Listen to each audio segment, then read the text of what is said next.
Shalom, shalom, frères et sœurs Yasha, c'est encore Jonim. J'espère que vous allez tous bien, en tout cas le peuple du Créateur, et qui vous bénisse et qui se glorifie dans votre vie chaque jour. Euh, donc, comme d'habitude, je ne m'adresse pas, déjà c'est un petit partage, et puis je m'adresse pas au monde entier, ça m'intéresse pas, et je dis pas ça pour que les gens regardent, je m'en fiche royalement, mais je sais que euh, à qui le Créateur veut bien parler, qu'il se glorifie. En tout cas, je sais que c'est à son peuple. Alors, ça me fait... Il y a des gens qui le prennent mal. Euh, bon, c'est normal, c'est normal. J'ai pas de problème avec ça. Qui sans argument, toujours parle du monde entier. Mais ouvrez les yeux, regardez ce qui se passe dans le monde. Donc, si le Créateur aimait le monde entier, ça n'allait pas se passer comme ça. Donc, arrêtez de vous faire des films. Je sais qu'on est dans un siècle où l'image est adorée en fait, hein, donc il y a des gens qui se prennent un peu la tête avec ça. Donc aujourd'hui, ce que je voulais vous parler, vous partager en tout cas, c'est quelque chose que j'ai à cœur depuis un petit moment. Ok, je sais pas combien de temps ça va prendre, mais plaise au Créateur de se glorifier et que les assemblées de puissance de ténèbres, le monde de ténèbres, puissent être confondus, ébranlés. Et je ne dis pas ça pour faire de la pub, hein. Je sais de quoi je parle, ok? En tout cas, à ce niveau-là. Donc, on va commencer par partager un texte qui va être la trame de fond, mais vous allez comprendre pourquoi je dis ça. Le sujet, en fait, c'est le miracle. Qu'est-ce qu'un miracle? Un prodige? Je ne vais pas rentrer dans les détails, mais vous allez voir si vous suivez toute la vidéo, parce qu'il y en a certains qui s'amusent, généralement des détracteurs en fait, hein, ils regardent pas toutes les vidéos et puis ils donnent un avis. Euh, on n'a pas besoin de ton avis à ce niveau-là, je veux dire, même dans la vie de tous les jours, s'il vit comme ça, si la personne vit comme ça, homme ou femme, c'est pitoyable. Ça montre que c'est des malades en fait. Ok. Donc, et d'ailleurs, c'est une des ruses du diable. Vous donnez un avis sur quelque chose que vous maîtrisez pas, que vous connaissez pas, mais vous donnez un avis. Qu'est-ce que ça fait? C'est que ça peut tordre d'autres qui se laissent influencer. Parce que la parole aussi, c'est comme une flèche, en fait. Et ça laisse influence, ça influence d'autres personnes qui sont pas matures, qui sont incapables de prendre leurs décisions eux-mêmes. Ça prouve déjà qu'il y a un problème. Donc, quand tu peux pas avoir ce recul sur toi-même, le créateur n'est pas dans ta vie. Arrête de te faire des films. Et puis, il y en a certains qui sont pilotés par des démons, mais ils pensent tellement qu'ils sont spirituels. Enfin bref. Un jour, si le créateur le permet, je vais faire une vidéo sur ça, ok? Et s'il le faut, je vais citer même des personnes, je m'en fiche en fait. Mais j'aime pas trop faire ça en fait. Donc, on va lire dans Exode 7, euh, un petit passage, jusqu'à 13. J'avais déjà lu ça, mais j'avais dit que j'allais revenir sur ça, donc c'est l'occasion. Donc, dans Exode 1, à partir de 7, enfin, chapitre 7, à partir du verset 1. Puis on va s'arrêter vers 13 ou 14, à peu près. Le Tout-Puissant dit à Macha, vois, je te fais puissance suprême, si vous voulez, pour Pharaon. Et Aaron, euh, ton frère, sera ton prophète. Toi, tu diras tout ce que je t'ordonnerai, et Aaron, ton frère, parlera à Pharaon pour qu'il laisse aller les enfants d'Israël hors du pays. Yachar. Et moi, j'endurcirai le cœur de Pharaon, et je multiplierai mes signes et mes miracles dans le pays d'Égypte. Pharaon ne vous écoutera point. Je mettrai ma main sur l'Égypte, et je ferai sortir du pays d'Égypte mes armées, mon peuple, les enfants d'Israël, par de grands jugements. J'en profite pour dire à ce niveau-là des grands jugements. Un jugement, c'est qu'il y a une manifestation, il y a quelque chose, un jugement. Moi, je dis ça par rapport à d'autres vidéos que j'avais fait où je dis que, et j'assume, qu'un frère qui aime son frère, déjà, il doit juger son frère. Ne prenez pas ça mal, son frère ou sa sœur, mais pas avec une double balance. C'est-à-dire que s'il dit à son frère ça c'est mal, pour lui c'est mal aussi. Et c'est souvent là le problème en fait. On parle facilement des autres en oubliant que c'est nous qui devons être entre guillemets la référence. C'est-à-dire que tu peux pas venir dire à l'autre voler c'est pas bon et puis toi tu voles. Ça c'est pas bien, mais vraiment mal. Ça montre que tu n'es pas du créateur en fait. Donc c'est pour ça que il faut réfléchir avant de juger l'autre. C'est pour ça qu'on dit tu seras jugé avec en fait avec les mêmes mesures que tu juges l'autre, ton frère, ton prochain. Et le monde entier n'est pas ton frère. Ça ne veut pas dire que tu peux pas avoir compassion à un moment donné pour un étranger. Ça n'a rien à voir ça. Avec prudence d'ailleurs. Bon, verset 5. Les Égyptiens connaîtront que je suis le Tout-Puissant lorsque j'étendrai ma main sur l'Égypte et que je ferai sortir du milieu d'eux les enfants d'Israël. Macha et Haran firent ce que le Tout-Puissant leur avait ordonné. Ils firent ainsi. Macha âgé de 80 ans et Haran de 83 ans lorsqu'ils parlèrent à Pharaon. J'en profite encore pour parler. Regardez, c'est pour ça qu'il faut plaise au Créateur de nous ouvrir l'esprit, en fait, de nous ouvrir l'intelligence. Voilà. Regardez, on vous montre qu'Haran, c'est le grand frère de Macha. Donc, c'est l'aîné. Pourtant, le Créateur a choisi Macha pour parler à Haran. Alors que dans le jardin d'Éden, le problème était inverse. Là, c'est là que vous voyez que la naissance spirituelle a une importance. L'expérience spirituelle a une importance. Euh, Parfois, ça coïncide avec l'âge terrestre, mais parfois non. Okay? Mais ça, ce sera encore un autre sujet. Verset 8. Le Tout-Puissant dit à Macha et à Haran, si Pharaon vous parle et vous dit, faites un miracle, tu diras à Haran, prends ta verge et jette-la devant Pharaon. Pardon. Elle deviendra un serpent. Macha et Haran allèrent auprès de Pharaon et lui firent ce que le Tout-Puissant avait ordonné. Haran jeta sa verge devant Pharaon et devant ses serviteurs, et elle devint un serpent. Mais Pharaon appela ses sages et ses enchanteurs et les magiciens d'Égypte. Eux aussi en firent autant par leurs enchantements. Ils jetèrent tous leurs verges, et devinrent des serpents. Et la verge d'Aaron engloutit leurs verges. Après, on vous dit que Pharaon était toujours endurci, etc. Et puis après, il a fallu que, à chaque fois, le Créateur euh, euh, monte d'un degré, tu vois, montre sa puissance, parce que le Créateur n'est pas un lâche en fait.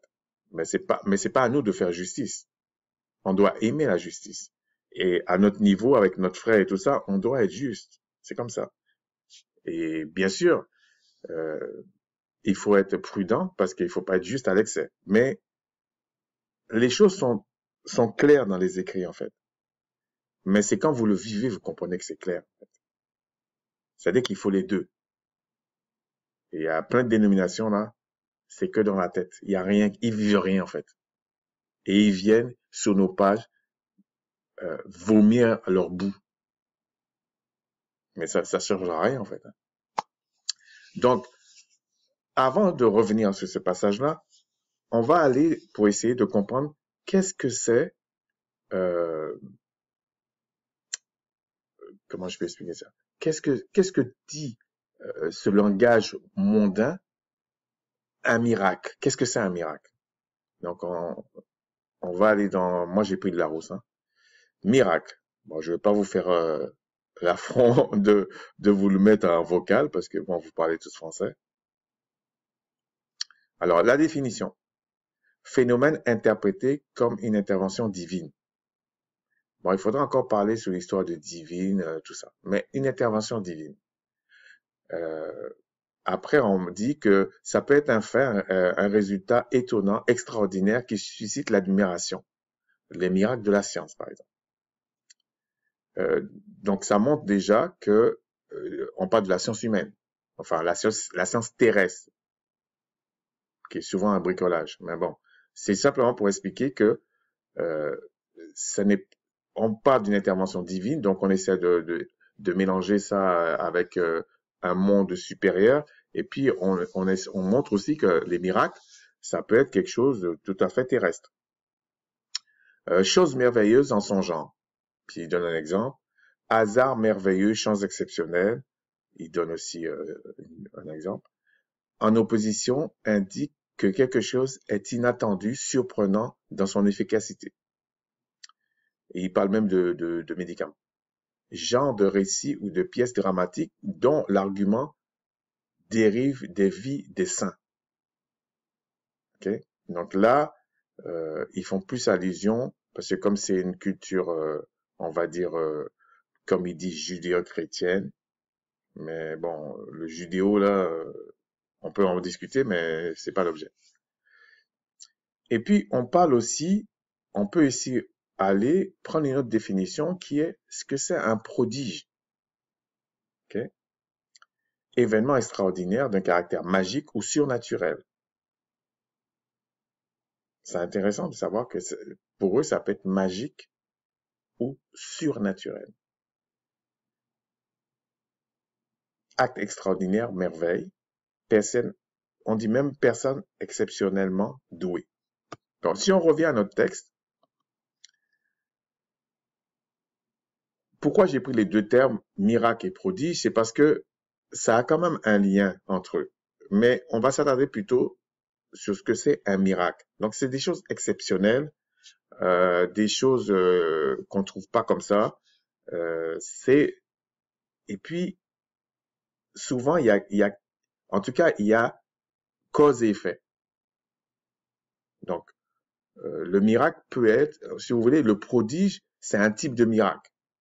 Mais le miracle en lui-même, ça peut être une simple chose. Ça peut être un miracle parce que c'est quelque chose d'exceptionnel. Et on a formaté la tête, moi je parle pour mon peuple, hein, on a formaté la tête des frères et des sœurs dans les dénominations un peu partout, qui sont carrément des tombes, pour leur faire croire que dès qu'ils voient un prodige ou qu'ils voient un, un miracle, on va dire, c'est forcément quelque chose qui vient de Tout-Puissant. Et dès qu'ils voient quelque chose qui se passe dans une salle ou quelque part, ils se mettent à genoux, ils font toutes sortes de trucs. C'est qu'il y a une abomination, en fait. Et c'est là qu'on comprend que, faute de connaissance, mon peuple périt. Donc, ici, on nous parle d'un récit, d'un témoignage de quelque chose qui s'est passé en Égypte. Et là, c'était pas un pharaon, en fait. On va pas revenir sur ça. À chaque fois, c'était pas un pharaon. C'est pour ça qu'ils connaissaient pas Joseph. C'était, on va dire, c'est un roi étranger et qui avait conquis l'Égypte. Et ce roi-là, évidemment, détestait les Israélites. On avait même peur. Un peu comme aujourd'hui, où on nous dit, on nous fait croire que le problème du monde, c'est la surpopulation, et en visant notamment l'Afrique, mais derrière ça, c'est les Israélites. Et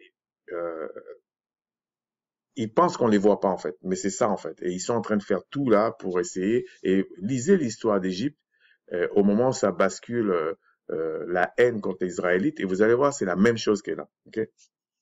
Donc, on parle du miracle. Donc, Aaron, Macha et Aaron se retrouvent en face, sous l'ordre du Créateur, hein, du Tout-Puissant, se retrouvent en face du roi d'Égypte et ils font un miracle. Ils jettent la verge, Aaron jette sa verge, ou la verge de machin, il jette et le roi d'Égypte, il dit, mais moi, je peux faire pareil. Il appelle ses enchanteurs et tout ça, ses magiciens, c'est-à-dire carrément des serviteurs du diable, et ils font la même chose. Et j'avais fait une vidéo avant sur ça, et il y avait des gens qui n'ont pas aimé le mot miracle. Mais ils montrent on va dire, leur ignorance, leur aliénation, leur imbécilité même. Parce que miracle, ça ne veut pas dire saint. Parce que il y a des saints miracles, ou des miracles saints, ou des saints miracles, comme il y a des miracles sataniques. Sinon, vous n'allez pas comprendre pourquoi à Lourdes, il y a de vrais faux miracles. Vous n'allez pas comprendre pourquoi. Vous allez nier ça? Vous pensez que le Créateur va aller à un endroit où on adore, alors que le Créateur lui-même dit qu'il est un Seigneur jaloux, qui va aller quelque part que certains disent que c'est diabolique, et puis il va faire des miracles là. Vous allez quand même pas nier que quelqu'un qui avait son foie complètement pourri, on lui redonne un foie tout neuf, que c'est pas un miracle, c'est un miracle. À notre niveau, c'est un miracle. Même si vous aimez pas ça, même si ça vous dérange, c'est un miracle. De même quand on dit il y a des anges saints, des anges malsains, donc déchus, que vous le vouliez ou pas, ils ont des natures angéliques tous les deux. Vous ne pouvez pas nier ça. Donc, vous voyez que si vous restez honnête avec vous-même, quand Aaron et Macha, sous l'ordre du Tout-Puissant, font ce miracle, et vous dites que c'est un miracle, j'ai pas parlé de saint ou de pas saint. Pour moi, Aaron et Macha, forcément, c'est un saint miracle. Mais les enchanteurs on dit les enchanteurs ici et les magiciens d'Égypte, ils font la même chose. Donc c'est aussi un miracle. C'est comme ça. Parce que vous ne pouvez pas le faire de vous-même. Donc c'est des miracles.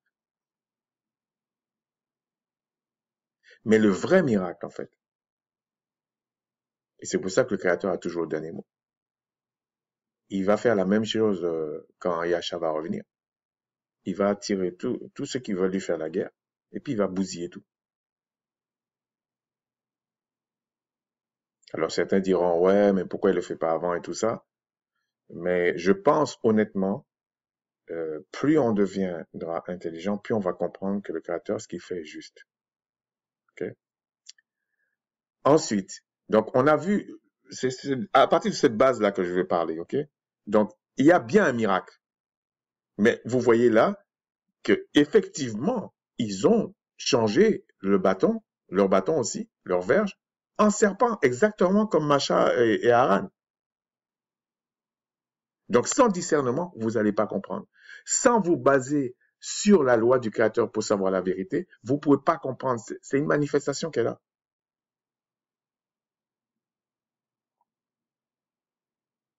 Même quand vous allez voir, on va aller plus loin, même quand le serpent de Aaron et Macha mange les autres serpents, pour nous, on va dire, ça c'est le vrai miracle.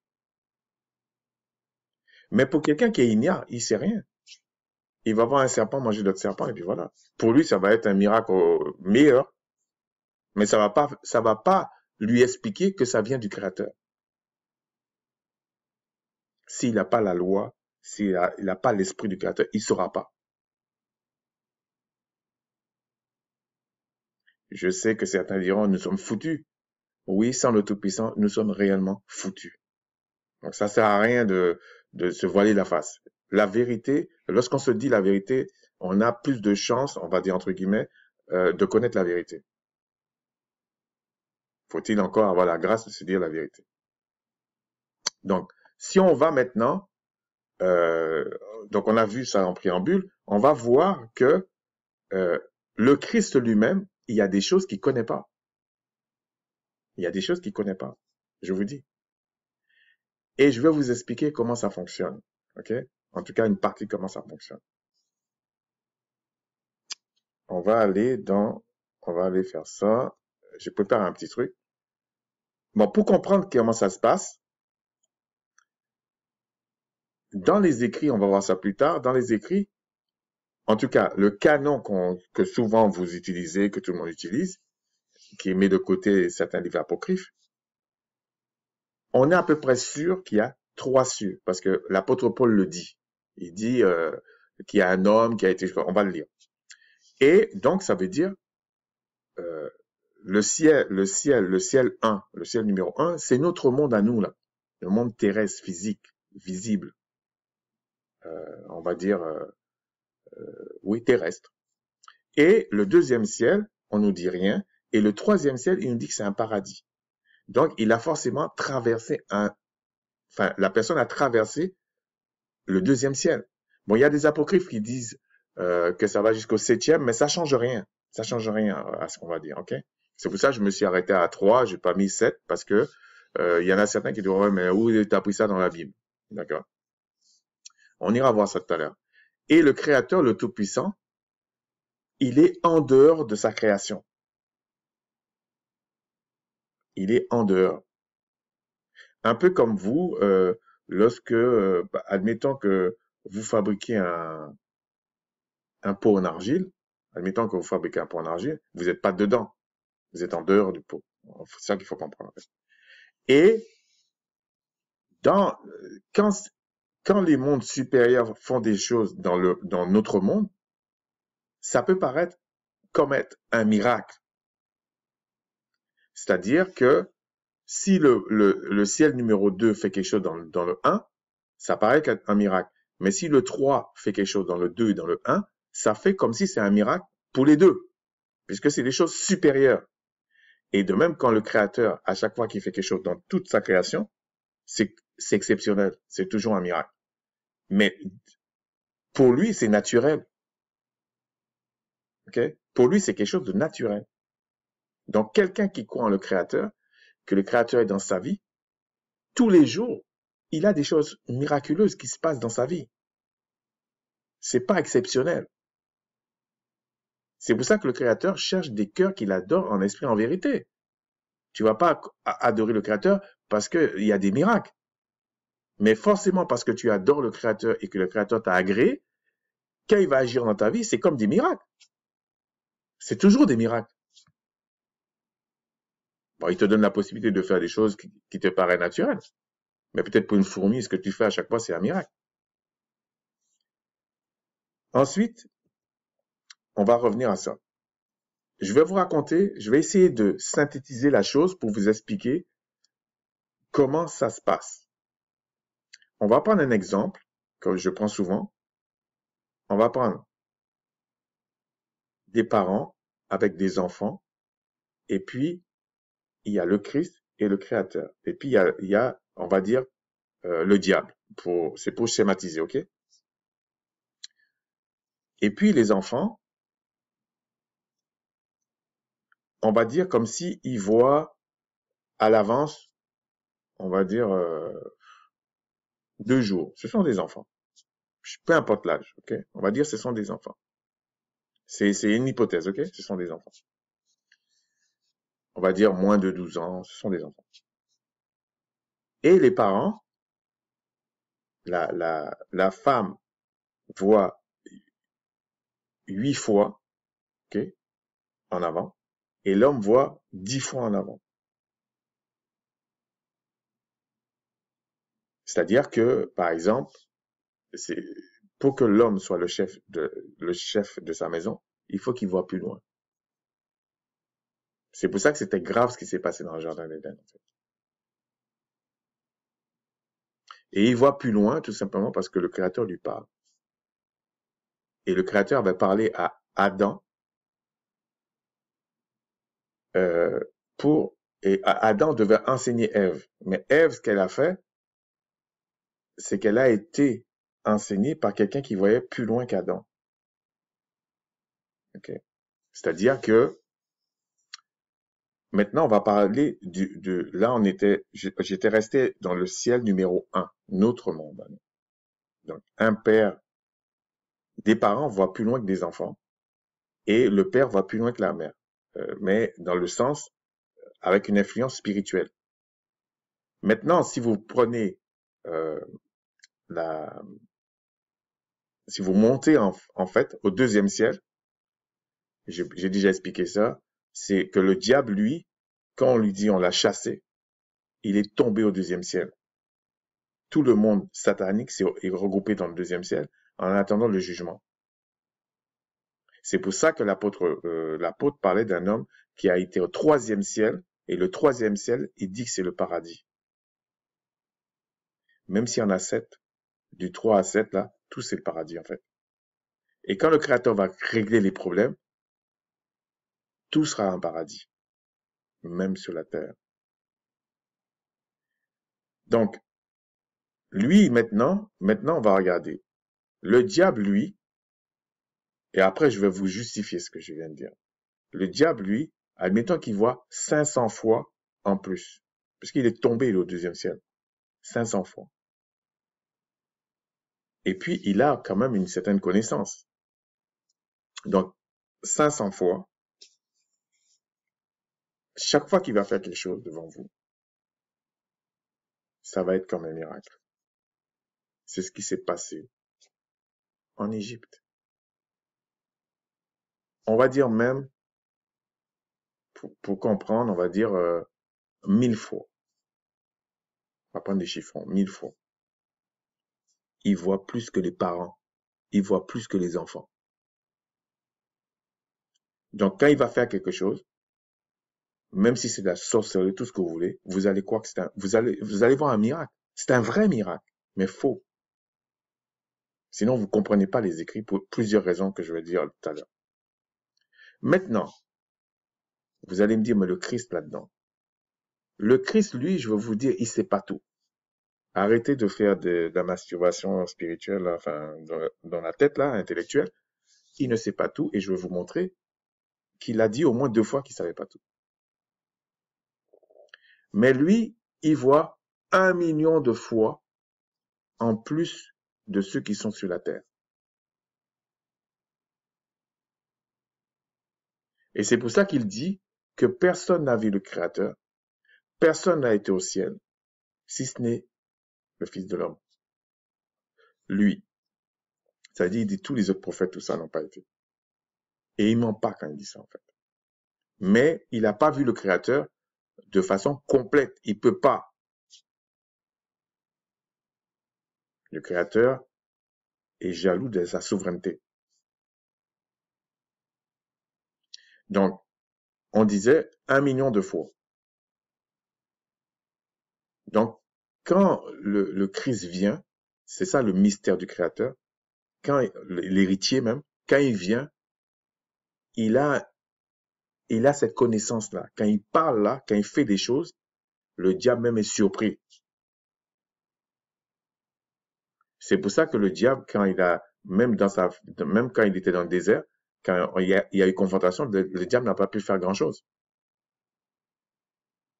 Parce qu'il aurait pu faire des tours il aurait pu faire comme le roi d'Égypte. Pourquoi il n'a pas fait comme le roi d'Égypte? Des miracles, des choses comme ça. Ça n'allait pas impressionner le Christ. Il savait plus que ça.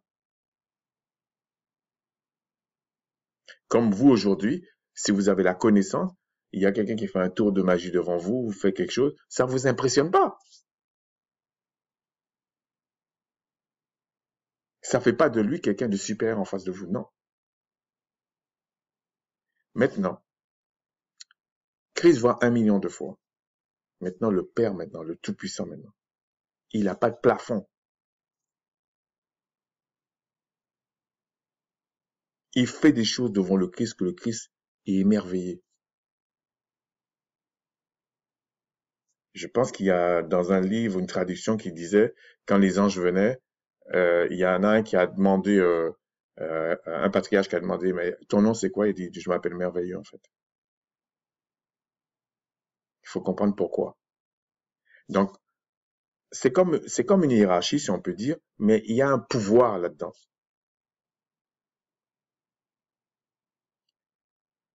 Et maintenant, je vais vous montrer des petites choses, ok?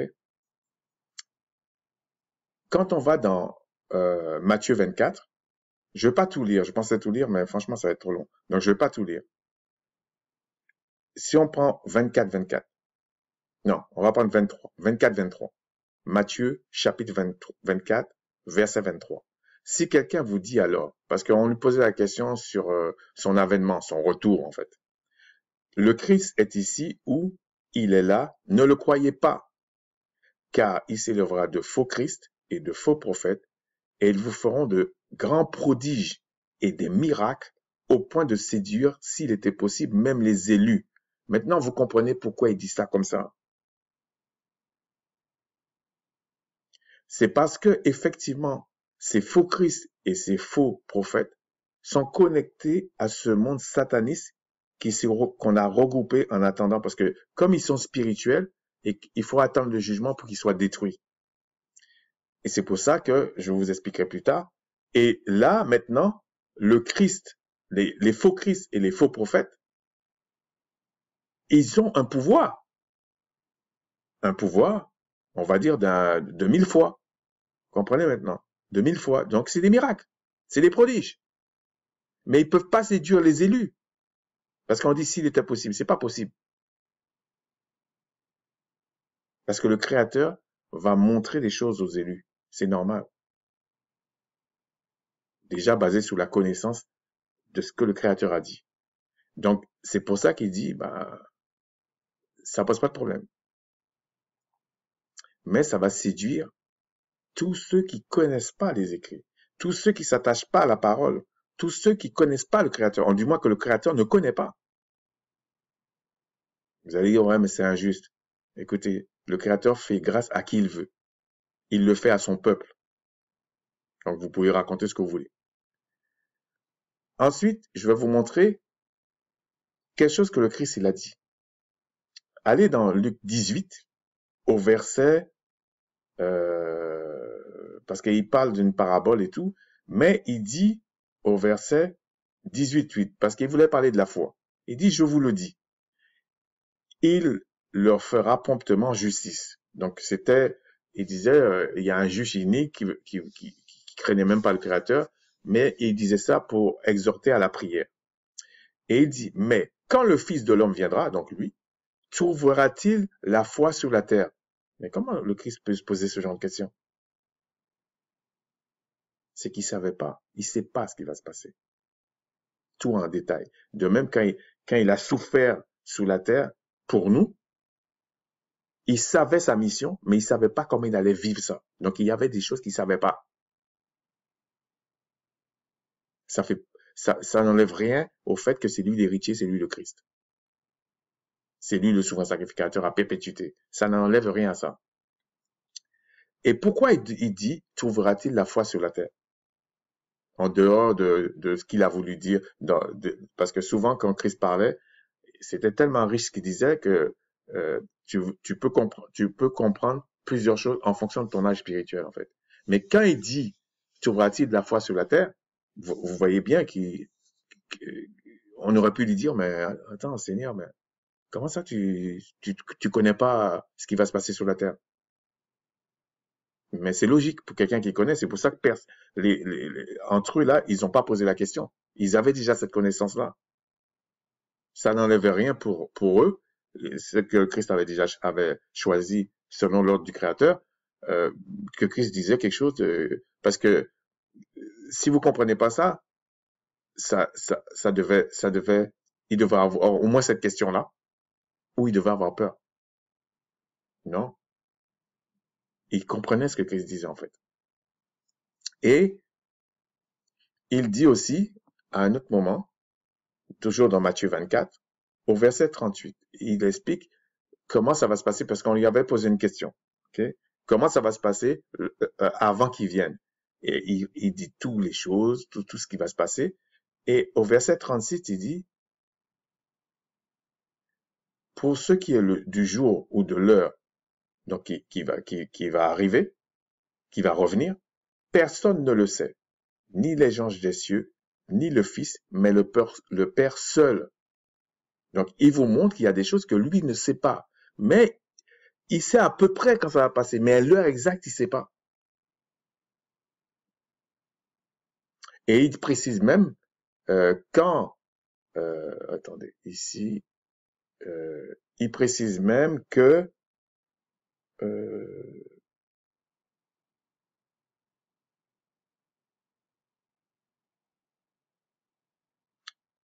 je voulais vous parler de quelque chose.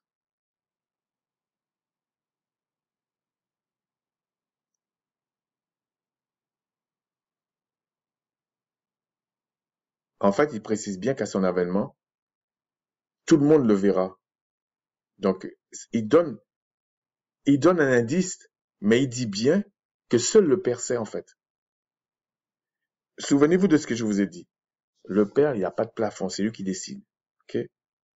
Lui, il sait 1 million de fois. Bon, c'est simplement pour vous montrer avec une échelle, en fait. Ok? 1 million de fois. Le diable, lui, enfin le monde satanique, eux, ils voient 1000 fois plus que les humains. Enfin, que les gens sur la terre, on va dire. Et sur la terre, les parents vont voir plus loin que les enfants.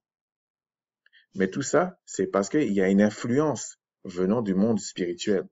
Que ce soit le monde spirituel euh, saint, que ce soit le monde spirituel déchu. Voilà comment ça marche. Donc, quand vous voyez quelqu'un faire un miracle devant vous, là, un prodige et tout ça, arrêtez de dire, ah Seigneur, vous commencez à pleurer, vous roulez par terre. Ce n'est pas ça, le monde saint. Ce n'est pas ça. Ça n'a jamais été ça, en fait. Et je vous ai pris depuis l'Égypte pour pas dire, ah, c'est aujourd'hui. Non, non, depuis l'Égypte. Si tu es spirituel, si tu es saint, ce qu'a fait les magiciens là et les enchanteurs d'Égypte, ça ne doit pas vous impressionner. Non. Et ça n'a pas impressionné ni Macha, ni Aaron. Et malheureusement, de l'autre côté aussi, comme ils avaient une certaine connaissance, ça les a pas impressionnés puisque on vous dit que le roi d'Égypte, le cœur était toujours endurci. Même des magiciens, même des autres là, même de l'Égypte. Enfin, c'était pas les Égyptiens en eux-mêmes, puisque je parle du peuple là qui a envahi l'Égypte. Ça les a pas impressionnés en fait. Mais vous qui dites que vous croyez en le Créateur, quand le diable fait un miracle devant vous, vous êtes impressionné.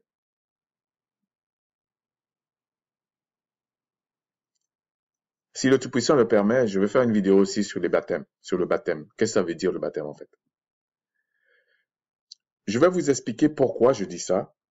Si vous allez dans Apocalypse 12, on vous dit, bon, je vais pas tout lire parce que j'ai déjà fait une vidéo sur ça. Euh, on vous dit au verset 4, bon, la queue du diable entraînait le tiers des étoiles du ciel, les jetait à terre, le dragon se tint devant la femme, etc. On vous dit là maintenant que le diable c'est un dragon. Bon. Ensuite, quand vous descendez toujours, vous allez au verset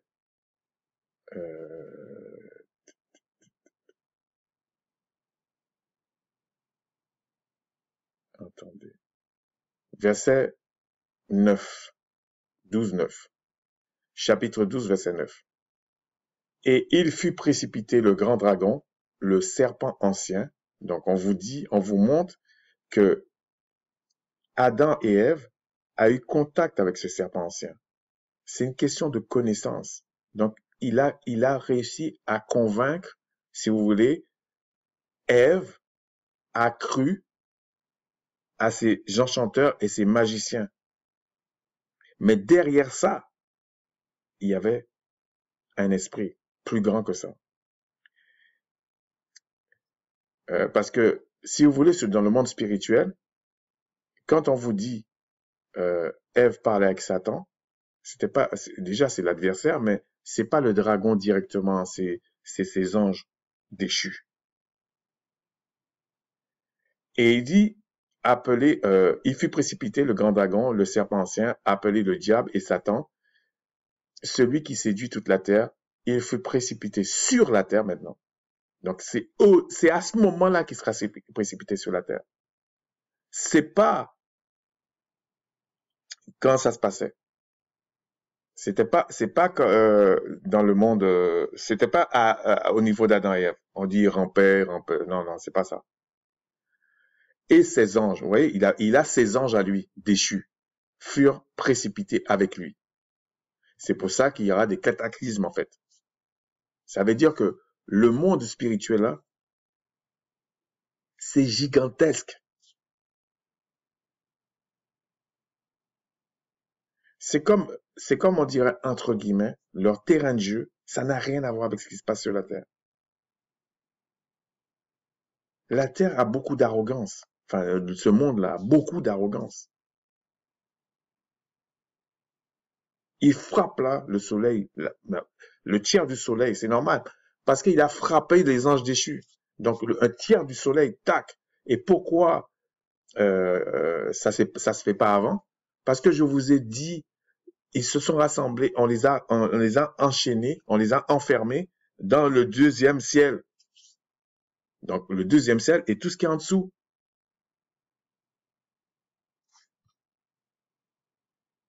Regardez, quand vous prenez 2 Corinthiens 12, on vous dit ici, bon, je vais pas non plus tout lire, je connais un homme, verset 2, je connais un homme en Christ qui fut, il y a 14 ans, ravi au 3e ciel. Bon, après, il dit, je ne sais pas si c'est dans son corps, hors de son corps, etc. Et je sais que cet homme, etc., fut enlevé dans le paradis, et qu'il entendit des paroles ineffables qui n'est pas permis à un homme d'exprimer. Okay. Donc, quand vous lisez tout ça, on vous dit, le diable, ça a frappé, ça va frapper plus tard. Christ ne sait pas tout. Ça n'enlève rien au fait que le caractère qu'il est le seul héritier, quand je dis le seul héritier, parce que nous sommes co-héritiers avec lui. Mais c'est lui l'héritier. Okay. On vous dit après, je pense que dans un livre, on vous dit que quand tout sera accompli, il sera lui-même soumis au Créateur et on sera tous en lui. C'est parce qu'on ne peut pas vivre éternellement sans avoir l'esprit de l'éternité en nous. C'est pas une idée. Et la mort, avant la destruction, la mort, c'est quand le Créateur retire son esprit de vous.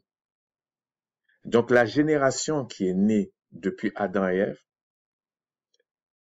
sont morts spirituellement. Et c'est Christ, en Christ, qui a la nouvelle naissance spirituelle. Là, vous êtes connecté au Créateur maintenant. Et le Créateur, c'est lui qui vous sanctifie, qui vous apprend à vivre spirituellement. Donc, si on revient à notre texte, puis on va arrêter là, souvent je vois surtout des sœurs, hein, dès qu'ils voient un truc, machin là, ah, t'es déjà devenu homme de Dieu, t'es déjà ceci, t'es déjà cela. Ce sont des imposteurs. Ils connaissent pas le Créateur. Mais c'est pour ça ce mot Dieu-là, une autre fois, si le Père le permet, le Tout-Puissant le permet, on va parler du mot Dieu,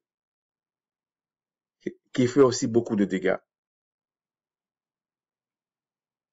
Et le Créateur, lui, il peut pas vivre dans sa création, non. C'est comme si vous l'abaissez. Il envoie ses anges. Et les anges disent exactement ce qu'a dit le Créateur, en fait. Donc, quand vous voyez un miracle maintenant, regardez vers le Créateur. Mais le problème qu'il y a, c'est que si vous vous attachez pas, si le Créateur vous fait pas grâce de vous attacher à sa parole, à sa doctrine, à sa science, vous pouvez pas comprendre la supercherie d'une autre science. C'est pas possible. C'est pour ça qu'on dit qu'il y a la science du bien et la science du mal.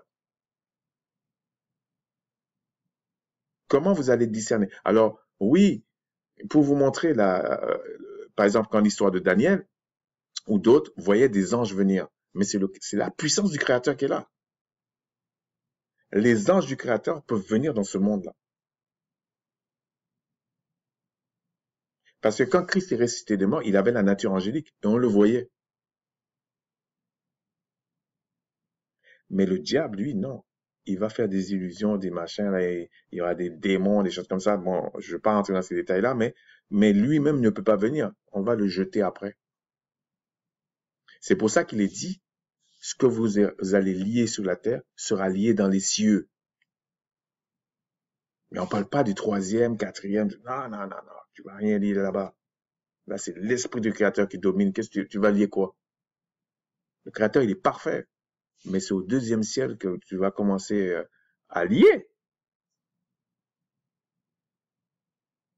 J'avais dit aussi que j'allais expliquer comment ça fonctionne un peu les sociétés et tout ça. Mais je ne sais pas si je vais le faire. Mais en tout cas, je vais faire un truc ludique aussi pour essayer de comprendre. Donc, je vais m'arrêter là. Plaise au Créateur que ceux qu'il a choisis comprennent et qu'on arrête de paniquer pour rien du tout. Quand vous savez ces choses-là, après, il faut savoir qu'est-ce qu'il faut prier, comment il faut agir, comment il faut faire. Là, c'est d'autres étapes. Donc, euh, plaise au Créateur de s'être glorifié, que son peuple, que son règne vienne, que son peuple soit béni. L'étranger qui craint le Créateur, par la volonté du Créateur, qu'il soit béni. Le reste, que le Créateur leur donne ce qu'il a promis aussi. Shalom.